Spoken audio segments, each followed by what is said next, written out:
Why did Brian Wilson from the Beach Boys tell you to fuck off? I didn't understand. Picture the scene, the mid-'80s, a whirlwind of decadence where Ozzy Osbourne wasn't just riding the storm, he was the storm. You kids get to sleep or I'll beat the hell out of you.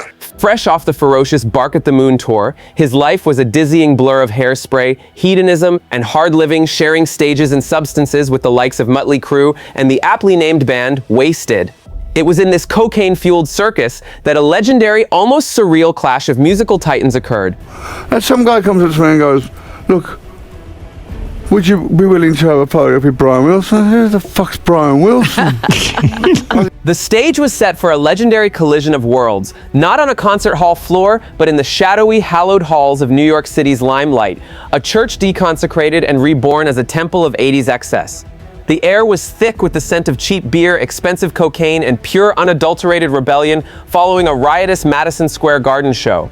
If he heard us talking at night, he'd open the door and he'd slam the door open real loud. Get in the bathroom, get in the bathroom, wham, wham! And he used to beat me in the ass, you know, it really, really, really hurt my feelings. I'll go out in the corridor, I'm out of my fucking face. But here's the crucial, heartbreaking context that Ozzy himself was too blasted to fully grasp. The ghost haunting that entire party was the recent tragic death of Dennis Wilson. The drowning of the Beach Boys drummer just 1 week earlier had sent shockwaves through the music world, making Brian's presence not just that of a reclusive genius, but of a grieving brother. Oblivious to the weight of the moment, Ozzy was simply given his mission: meet Brian on the stairwell. God, I still don't know who the fuck it is. Right. They told you his brother died and then he wants to take a picture. No. There, in the dim, cavernous stairwell, a purgatory between the heaven of the party and the hell of his own jangled nerves. Ozzy's annoyance simmered. 30 minutes is an eternity for a man buzzing on cocaine, every second a fresh insult. But then a flicker of clarity, a rare ember of sobriety fighting through the chemical fog. His brother just died. The thought, simple and human, momentarily doused the fire of his irritation. But the next morning, the phone rings in the hotel, and Sharon goes, yeah, okay. She goes to me, "You better get on the phone." I said, "What the fuck for?" She goes, to apologize to Brian Wilson. I go, "Why?" And here it is, the glorious, catastrophic moment where Ozzy's good intentions were utterly vaporized by his chemically compromised brain. He thought he was being gracious. He believed he was offering a solemn, respectful condolence.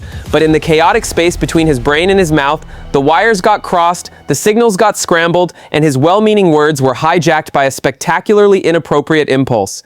I said, he wasn't very nice to me. She said, "But you shouldn't have said, 'I'm glad your brother's dead.'" I said, "I never fucking said that." You know?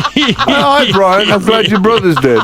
You know what it is? And so the stage was set for the greatest misunderstanding in rock and roll history, a classic tale of what happens when a blissed-out beach boy and a coked-up Prince of Darkness try to hold a conversation. According to Ozzy, his question, "So Brian, you gonna get another brother then?" was meant not as a savage insult, but as a clunky Ozzy-esque way of asking if the Beach Boys would replace Dennis in the band. And so, in the cold, unforgiving light of the next morning, the great stairwell standoff had two entirely different winners. For Ozzy, fuming in his hotel room, the verdict was clear. He was the wronged party, the patient gentleman who had been snubbed by a flaky, rude beach boy. But the universe, it seemed, had a different script. The phone rang, a shrill, judgmental sound that sliced through the hangover haze. And so the shocking, brutal, and darkly hilarious truth was finally unleashed, not in a murky stairwell, but through the cold, clear receiver of a hotel telephone. As the blow from Sharon landed, so did the real story. She informed a reeling Ozzy that Brian Wilson's camp hadn't heard some clumsy question about replacing his brother. No, what had echoed off those walls was infinitely worse, a snarling, unprompted, and psychotic-sounding assault. "Hello, Brian, you fucking ockhole." And so the shocking, brutal, and darkly hilarious truth was finally unleashed. Not in the murky, echoing stairwell where the crime had been committed, but through the cold, hard plastic receiver of a hotel room telephone, an instrument of justice delivered directly to Ozzy's hungover ear. The blow from Sharon was more than just a physical crack to the skull. It was a seismic shock to his entire reality, a prelude to the verbal annihilation that followed.